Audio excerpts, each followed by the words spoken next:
গত 4 বছরে এটার 3 নম্বর ট্রান্সফার ছিল। বাবার সাথে আমরা 5 জন। আমরা 4 ভাই বোন এবং মা বাবা। এইভাবে জিনিসপত্র নিয়ে আমাদের প্রতিবার যেতে হতো এক জায়গা থেকে আরেক জায়গা। এতে আমরা সকলেই বিরক্ত হয়ে উঠেছিলাম। সবচেয়ে বেশি সমস্যা হতো বারবার স্কুল চেঞ্জ করায়। নতুন পরিবেশ, নতুন মানুষ। যতক্ষণে আমরা মানিয়ে নিতাম, বাবার আরও একটা নতুন জায়গায় ট্রান্সফার হয়ে যেত। এইবারে বাবার ট্রান্সফার শহর থেকে অনেক দূরে একটা ছোট্ট পাহাড়ি গ্রামে হয়েছিল। আমরা 4 জন খুবই বিষণ্ণ ছিলাম। একই তো গ্রাম, তাও আবার লোকালয়ের থেকে দূরে। হয়তো স্কুলও থাকবে না, থাকার জায়গাও কেমন হবে কে জানে। তারপর আমরা 4 জন ছোটখাটো বাড়িতে থাকতেও পারতাম না। বাবা বলেছিলেন, ভারতবর্ষের ডাক বিভাগের পক্ষ থেকে একটা বাংলো ঠিক করে দেওয়া হয়েছে, কোনো অসুবিধা হবে না।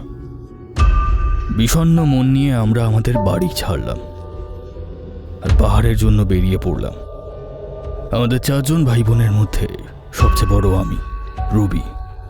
তারপর আমার থেকে ছোট সুচিন, আর আমাদের 2 বোন, একজন বিনি যার বয়স 14, আর আমার সবচেয়ে ছোট বোন সোনি। বিনি আমাদের 4 জনের মধ্যে সব থেকে বেশি চঞ্চল ছিল। সে খেলাধুলা করতে খুব ভালোবাসত। সারাক্ষণ হাসি ঠাট্টা, গল্প গুজব, সকলকে বিরক্ত করা, এটাই ছিল ওর প্রতিদিনের কাজ। আমরা নতুন বাংলোয় পৌঁছে গেলাম। আমরা যতখানি ভেবেছিলাম, বাংলোটা তার চেয়ে অনেক বড় ছিল। বাংলোর একটা অংশ আমাদের থাকার জন্য পরিষ্কার করা হয়েছিল। বাকি প্রত্যেকটা জায়গা পরিত্যক্ত, কোথাও তালা দেওয়া বা কোনো দিকটা ভঙ্গুর হয়ে পড়ে আছে। কোনো কোনো দরজা কাঠ দিয়ে বন্ধ করা ছিল। আমরা বাংলোর ভেতরটা ঘুরে দেখছিলাম, তখনই একজন ভদ্রমহিলা লাঠি ঠুকতে ঠুকতে আমাদের সামনে এলো। উনি জানালেন ওনার পূর্বপুরুষেরাও এই বাংলো দেখাশোনা করত। উনি নিজের বাবা মায়ের একমাত্র মেয়ে। বিয়ের কিছুদিনের মধ্যেই ওনার স্বামী মারা যায়। তাই উনি আবার নিজের বাপের বাড়ি এসে এই বাংলোরই দেখাশোনা করতে লাগলেন। উনি প্রায় 75 বছরের বুড়ি মহিলা ছিলেন।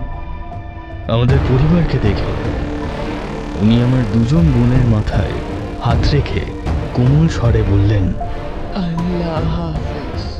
আপনি মুসলিম? আমার মা সন্দেহের নজরে মহিলাকে জিজ্ঞেস করলেন, হ্যাঁ, একটা কথা মনে রাখবেন, বাচ্চারা যেন বাংলোর অন্যদিকে যেতে না পারে। বাচ্চাদের নিয়ে আপনি এত ভাবছেন কেন? আমি বলতে চাইছি, বাচ্চা বা বড় কেউ যেন বাংলোর অন্যদিকে না যায়। যতটা জায়গা পরিষ্কার রয়েছে ততটুকু জায়গায় যেন ব্যবহার করে, বুঝেছেন? কিন্তু কেন? কি এমন রয়েছে ওখানে? কিছুই না, বহু বছর ধরে ওটা পড়ে আছে। বেশিরভাগ জায়গায় ভেঙে চুরে গেছে। কোনো দুর্ঘটনা যাতে না হয় সেই জন্যেই আমি সাবধান করে দিচ্ছি। বাকিটা আপনাদের ব্যক্তিগত ব্যাপার। উনি নিজের লাঠি ঠুকে ফিরে যেতে লাগলেন। আপনি এই বাংলোতে থাকেন না? আমার মা আবার প্রশ্ন করলেন, না না, আমি তো এই পাশেই একটা ছোট্ট বস্তিতে থাকি। এখান থেকে খুব একটা দূরে নয়।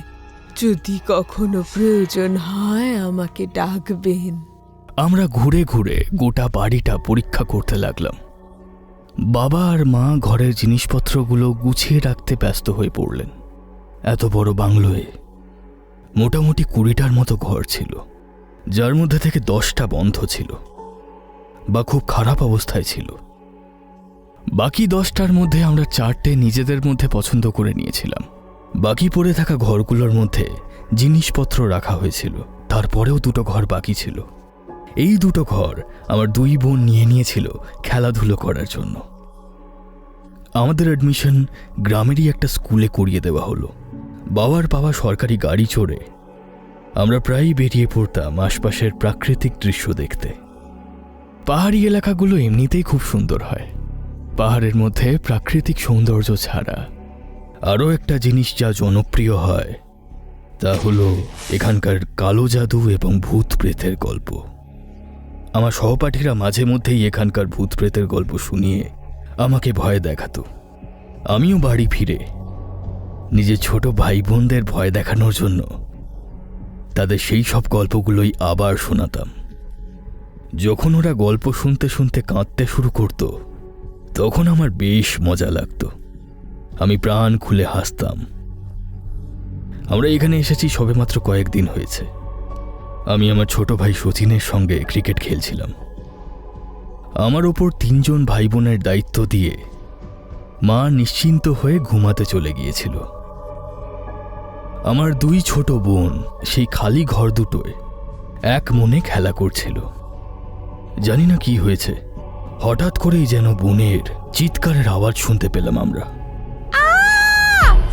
আমি আর শচীন ব্যাট বল ওখানেই ছেড়ে চিৎকার যে দিক থেকে এসেছিল সেই দিকেই ছুটে গেলাম।